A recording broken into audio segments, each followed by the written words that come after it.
அன்பு நண்பர்களே அனைவருக்கும் வணக்கம். இன்னைக்கு நம்ம இந்த ஒரு வீடியோவில் எதை பற்றி பார்க்க போகிறோம் அப்படின்னு பார்த்தீங்கன்னா, தமிழகத்தில் ஸ்மார்ட் கார்டு வைத்திருப்பவர்களுக்கு கட்டாயமாக சில விதிகள் வந்திருக்கு.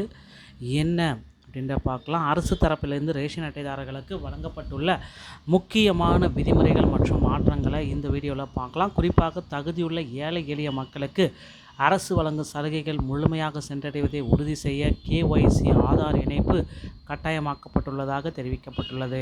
போலி அட்டைகளை ஒழிப்பதற்கும் முறைகேடுகளை தவிர்ப்பதற்கும் பயோமெட்ரிக் சரிபார்ப்பு மற்றும் ரேஷன் கடைகளில் CCTV கேமராக்கள் போன்ற பாதுகாப்பு நடவடிக்கைகள் அமல்படுத்தப்பட்டுள்ளன.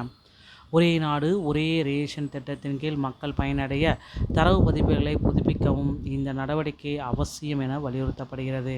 இவற்றில் செய்ய தவறினால் ரேஷன் பொருட்கள் நிறுத்தப்படவோ அல்லது ரத்து செய்யப்படவோ வாய்ப்புள்ளதாக எச்சரிக்கப்பட்டுள்ளது. இந்த மாற்றங்கள் அனைத்தும் பொது விநியோக திட்டத்தின் கீழ் நிலவும் நீண்ட கால சிக்கல்களை தவிர்த்து வெளிப்படைத்தன்மை கொண்டு வருவதே இதனுடைய நோக்கம் அப்படின்றத குறிப்பிட்டு சொல்லிட்டாங்க. ஸோ அதனால் இந்த விதிமுறைகள் எல்லாமே நீங்கள் பின்பற்றணும். இந்த மாதிரியோட சுச்சுவேஷன் இருக்கிறப்ப கண்டிப்பாக நீங்கள் செய்ய வேண்டிய கட்டாயமான அப்டேட்டுகளை தான் இந்த ஒரு வீடியோவில் நான் உங்களுக்கு கிளியர் கட்டாக நான் எக்ஸ்பிளைன் பண்ண போகிறேன், கிறிஸ்டல் கிளியராக. ஓகேங்களா? ஸோ அதனால் நீங்கள் நம்முடைய சேனலை சப்ஸ்கிரைப் அண்ட் பெல்லை மட்டும் கிளிக் பண்ணி வச்சுக்கோங்க.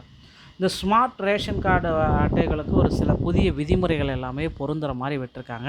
யாருக்கெல்லாம் இந்த விதிமுறைகள் பொருந்தும் அப்படின்றத நீங்கள் நோட் பண்ணிக்கணும். PHH AAY அட்டைதாரர்கள், வறுமை கோட்டிற்கு கீழே உள்ளவர்கள், குடும்பத் தலைவர்கள், குறிப்பாக 30, 40, 50 வயதுக்கு உட்பட்ட தலைவிகள், புதிய மற்றும் பழைய பயனாளிகள் அனைவருக்குமே இதில் கிடைக்கும். பழைய பொருட்களில் உள்ள சவால்கள்: போலி அட்டைகள், ஒரே குடும்பத்தில் பல அட்டைகள், தவறான வருமான சான்றிதழ் எல்லாத்தையுமே பிரச்சனை கண்ட்ரோல் பண்ணிட்டாங்க. நாடு முழுவதும் சமீபத்திய ஆய்வில் 3 கோடி போலி ரேஷன் அட்டைகள் கண்டறியப்பட்டுள்ளதாக தகவல்கள் வந்திருக்கு.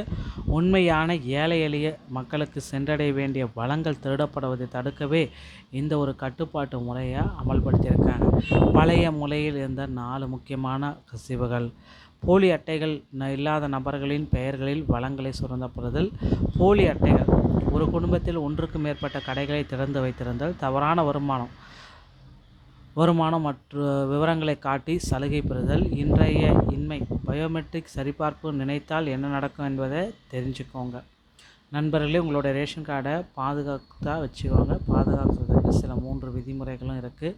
EKYC பயோடாட்டாவில் போய்ட்டு EKYCயை ஃபில் பண்ணி வச்சுக்கோங்க.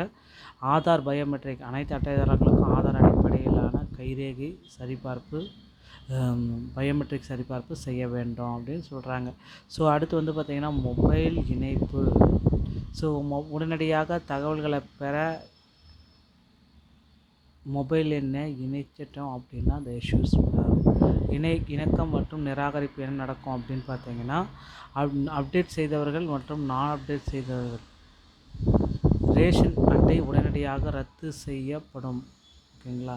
இல்லைனா ரேஷன் கடை ஒரு சில முக்கியமான அப்டேட்டை நீங்கள் பண்ணலை அப்படின்னா உங்களுடைய ரேஷன் கார்டு செயலிழந்து போயிடும் அப்படின்னு சொல்கிறாங்க. தமிழகத்தில் இதுவரை 3 கோடியான போலி ரேஷன் அட்டைகள் கண்டறியப்பட்டிருக்கு. நீண்ட காலமாக இருந்த சிக்கல்களை அரசு பார்த்திங்கன்னா தடுத்து நிறுத்தி ஒரு முக்கியமான அப்டேட்டை வெளியிடுறாருங்க. உங்கள் அட்டையை பாதுகாக்க 3 வகையான கடமைகள்: KYC அப்டேட்டு, பயோமெட்ரிக் சரிபார்ப்பு, ஆதார் மற்றும் மொபைல் எண் இது திறப்பு. ஓகேங்களா? ஸோ இது எல்லாமே பார்த்திங்கன்னா அவங்க ப்ராப்பராக எடுத்துகிட்டே வரல. ஓகேங்களா? அடுத்தடுத்து பார்த்திங்கன்னா EKYC அப்டேட்டு, அதில் பிரச்சனைகள், பயோமெட்ரிக் பிரச்சனைகள். ஸோ இப்படி பார்த்திங்கன்னா பல்வேறு பிரச்சனைகளாகவே வந்துட்டுருக்கு. எப்பொழுது பள்ளிக்கல்வித்துறையிலேருந்து ஒரு நல்ல செய்தி வரும் அப்படின்றத நிச்சயமாக எதிர்பார்க்கலாங்க. இந்த ஒரு வீடியோ பதிவு உங்களுக்கு முக்கியமாக நம்முடைய சேனல் நிருபருக்கு பிடிச்சிருக்குன்னு நினைக்கிறேன். மீண்டும் ஒரு நல்ல தகவலுடன் நான் உங்களை சந்திக்கிறேன். நன்றி, வணக்கம், தேங்க்யூ.